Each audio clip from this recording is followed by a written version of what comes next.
Euronews. Las noticias. Ya han muerto más de 32.000 personas en Gaza. ¿Qué tal? ¿Cómo están? Bienvenidos a Euronews hoy. El conflicto entre Israel y Hamás ha superado esa cifra. Solo en la última semana han fallecido además un centenar de trabajadores humanitarios. Y la situación se complica también en Rusia. 8.000 niños han sido evacuados en Belgorod, en la frontera con Ucrania. Se han suspendido las clases allí ante los ataques con misiles y drones por parte de Kiev. Estas y más noticias de la Unión Europea, como el nombramiento del nuevo primer ministro de Portugal, en Euronews hoy. Rusia bombardea Kiev con 2 misiles balísticos y 29 misiles de crucero. El ataque contra la capital ucraniana dejó 13 heridos, 4 de ellos fueron hospitalizados. Hacía 44 días que Rusia no bombardeaba Kiev. Las defensas aéreas ucranianas derribaron varios de los misiles rusos cuando se dirigían a la capital de Ucrania, mientras se desplomaban los escombros de las casas tocadas en barrios residenciales e industriales. 79 personas fueron evacuadas de un bloque de apartamentos. Me desperté con la primera explosión y salí corriendo. Luego hubo una segunda explosión, una muy aterradora. Si mi hijo no hubiera salido corriendo, habría muerto. Todo nuestro apartamento quedó destruido. La onda expansiva destruyó muebles, ventanas, puertas, todo. Es un auténtico horror. Maldita sea esta guerra y este Putin. Rusia ha intensificado sus ataques aéreos contra Ucrania en los últimos días. El miércoles, al menos 2 personas murieron en la región de Donetsk cuando un misil ruso alcanzó una vivienda en Maxivka. Protección Civil buscaba más víctimas atrapadas bajo los escombros. Al menos 5 muertos en Kharkov por un misil ruso. El proyectil cayó en una zona industrial en la ciudad, hiriendo además a 8 personas. Provocó un gran incendio en una imprenta. El alcalde de Kharkov, Ihor Terehov, dijo que otras 5 personas estaban desaparecidas tras el ataque. Posteriormente, Kharkov ha sido objeto de nuevos bombardeos con explosiones en el centro de la ciudad. El canciller alemán Olaf Scholz elogió este miércoles la decisión de usar fondos europeos para comprar armas fuera de Europa para Ucrania. Apoyó el uso de los intereses de los fondos rusos congelados en la UE para la compra de municiones y armamento. Scholz insistió en que la OTAN no debe ser parte del conflicto. Las fuerzas de Kiev esperan más suministros militares de los socios occidentales de Ucrania en unos momentos en que el ejército ruso, mayor y mejor equipado, presiona con fuerza en algunos puntos de la línea del frente. Un ejemplo son las localidades de Velika Pirasivka y Sami, apenas a 6 kilómetros de la frontera con Rusia. La policía y las autoridades locales han decidido evacuar a los vecinos porque son blanco de bombardeos prácticamente diarios de las tropas rusas. Nuevos bombardeos en la Franja de Gaza matan al menos a 100 palestinos en un solo día.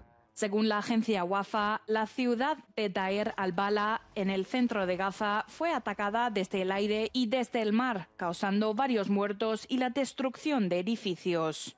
Según funcionarios gazatíes, al menos 100 trabajadores humanitarios han muerto en la última semana. Mientras tanto, el primer ministro israelí ha asegurado que la victoria estaría incompleta sin la entrada de las tropas israelíes en la ciudad de Rafah. La creciente hambruna que sufre la población gazatí se convertirá muy pronto en el principal asesino, según el jefe de la Agencia de Naciones Unidas para los Refugiados de Palestina en Oriente Próximo. Casi 32.000 palestinos han muerto desde el comienzo de la guerra y más de 74.000 han resultado heridos. En Chipre, representantes de más de 30 países y de la ONU debaten cómo acelerar la llegada de ayuda humanitaria a la Franja de Gaza. El Plan Amaltea trata de coordinar una logística operativa mediante un corredor marítimo entre Chipre y Gaza, inaugurado por el barco de la ONG Open Arms la semana pasada. El chipriota Constantino Combos declaró a la prensa que se trata de aumentar al máximo la capacidad operativa. ¿Cuántos barcos? ¿Cuántos buques? La respuesta es tantos como sea posible, siempre que se pueda gestionar en términos de capacidad operativa. Tenemos que recordar que hay limitaciones en términos de recepción y distribución, y el objetivo principal no es almacenar la ayuda aquí y esperar a que llegue a Gaza. Se trata de dar una respuesta rápida para que podamos ser lo más eficientes posible. La operación, que parte desde Chipre, trata de buscar alternativas de distribución ante la inminente hambruna en Gaza por el bloqueo israelí en medio de una ofensiva militar que se ha cobrado las vidas de 32.000 palestinos a punto de cumplirse 6 meses de guerra. Mientras, el secretario de Estado estadounidense Antony Blinken ha llegado este jueves a El Cairo en un nuevo intento de negociar un alto el fuego y alcanzar un acuerdo para la liberación de rehenes israelíes y evitar una ofensiva terrestre en la ciudad de Rafah. Protestas en Países Bajos contra la masacre de Gaza. Miles de zapatos de niños se alinearon en la plaza central de la ciudad neerlandesa de Utrecht. Llamaron la atención sobre los niños asesinados en Gaza por bombardeos y ataques del ejército de Israel. Dijeron el nombre y la edad de cada niño asesinado en la franja de Gaza desde el 7 de octubre, mientras depositaban zapatos en el suelo de Brandenburg. Son al menos 13.600 los cadáveres de niños que han sido identificados en Gaza. Luis Montenegro, líder de la coalición de centroderecha Alianza Democrática, recibe el encargo de formar gobierno en Portugal. Los resultados electorales finales, publicados el miércoles por la noche, incorporando el voto procedente del extranjero, confirmaron el estrecho margen de la Alianza Democrática, con 80 escaños, 2 por encima del Partido Socialista de centroizquierda, que ha dicho que no obstaculizará la formación de gobierno. Montenegro y su gobierno deben tomar posesión el 2 de abril y necesitarán la aprobación de una mayoría parlamentaria para comenzar a trabajar. Pero el partido de extrema derecha Chega obtuvo 50 escaños, frente a los 12 de las elecciones de 2022. El significativo aumento trastorna la política tradicional en Portugal, donde conservadores y progresistas se han alternado en el poder durante décadas.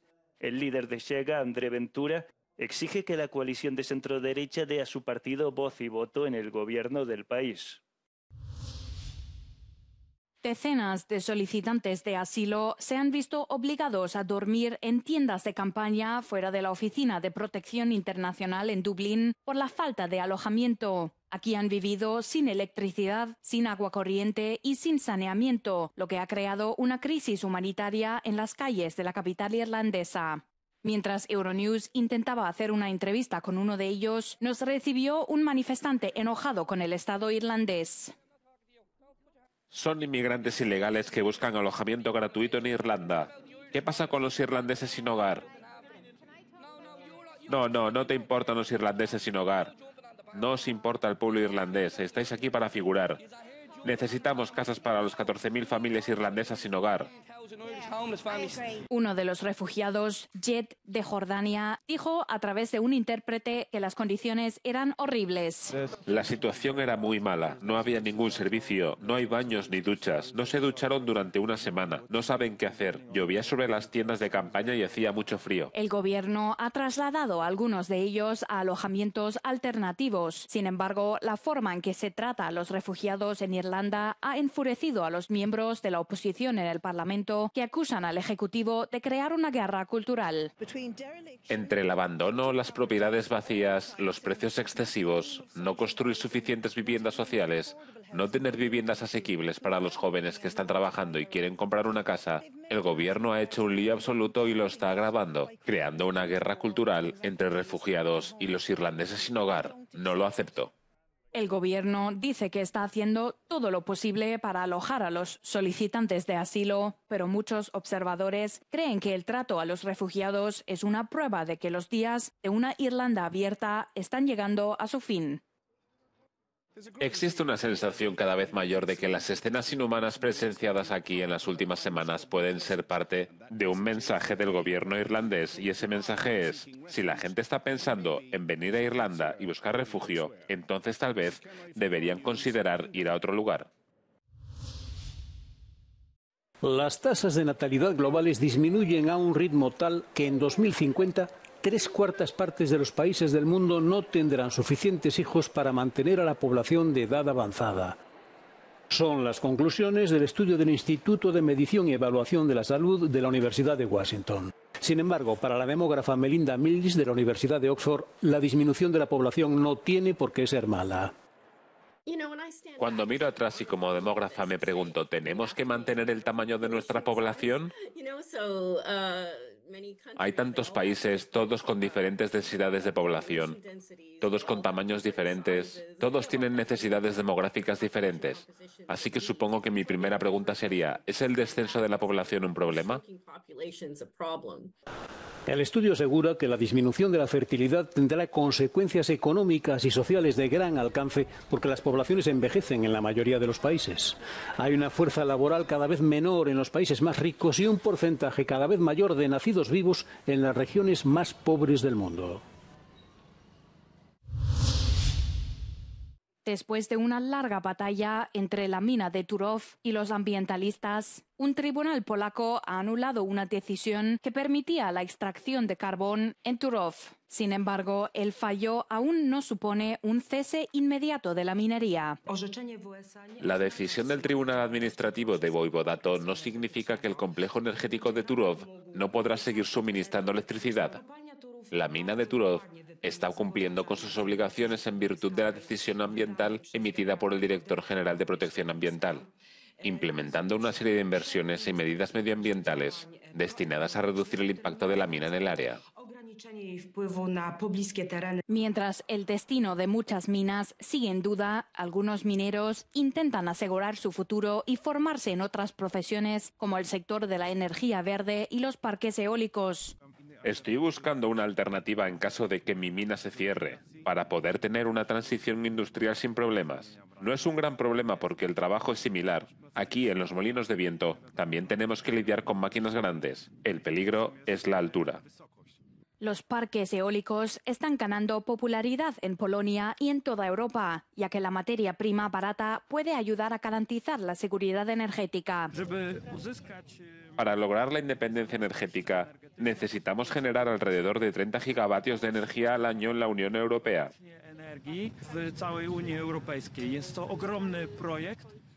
Se trata de un proyecto enorme que, como predice Wind Europe, requerirá el empleo de alrededor de 500.000 de personas en toda Europa, en toda la cadena de suministro.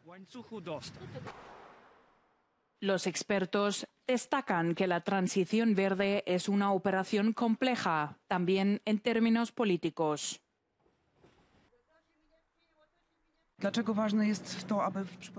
¿Por qué es importante para los mineros del carbón que la transición sea justa?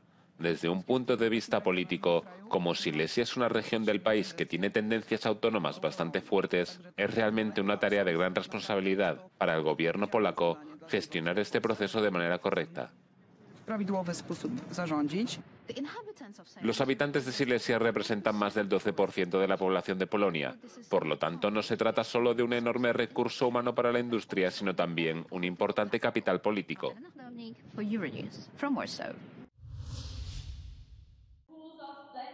Alemania acorta plazos para que la energía sea 100% renovable. El diálogo sobre la transición energética de Berlín comenzó con discursos del vicecanciller alemán Robert Habeck y de la ministra de Exteriores Annalena Baerbock. Euronews se acercó a uno de los aeropuertos en desuso de Berlín antes de las conferencias para saber exactamente cómo podría ser el futuro de las energías renovables. Aquí, en el antiguo aeropuerto de Tegel, que es de hecho uno de los mayores proyectos de desarrollo en toda Europa, somos los pioneros de este desarrollo. En los próximos años está previsto construir e inventar aquí la ciudad del futuro. Actualmente estamos in situ con 17 startups diferentes desarrollando las soluciones que necesita la ciudad del futuro. Se estima que la ciudad climáticamente neutra creará hasta 20.000 puestos de trabajo. Varias empresas ya trabajan juntas para aprovechar las tecnologías renovables. El proyecto STOF 2 combina el almacenamiento de energía con la producción de hidrógeno. Queremos hacer que el 100% de la energía sea renovable con nuestro dispositivo. Necesitamos más energía verde para dejar de depender de los combustibles fósiles. En Alemania ya tenemos muchas energías renovables, 3 o 4 veces más de lo que necesitamos. Y ese problema solo va a aumentar en el futuro, así que tenemos que pensar en el almacenamiento de baterías. Con Europa decidida a desconectarse del gas ruso, el proyecto HH2E se ha adelantado al intentar desarrollar tecnología para integrar el hidrógeno en la red principal. A largo plazo los precios de la energía bajarán, pero tenemos que apoyar activamente el seguimiento en este momento, con el fin de lograr este objetivo.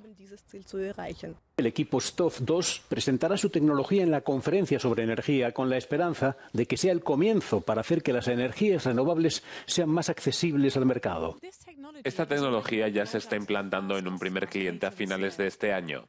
Se espera que la financiación del proyecto supere los 100 millones de euros. Necesitará financiación pública como parte de la infraestructura energética general. Liv Stroud in Berlin for Euronews. Vandalizan un mural de Banksy recién pintado en el norte de Londres. La obra de arte cubre la pared de un edificio de vecinos de 4 pisos en el barrio de Finsbury Park. Pocas horas después de aparecer la obra de Banksy, como siempre por sorpresa y sin aviso previo, alguien tiró pintura blanca sobre la obra del artista callejero. Los murales de Banksy se han vendido por millones de euros en subastas y los propietarios de edificios a menudo incluso han robado o retirado murales anteriores en sitios al aire libre.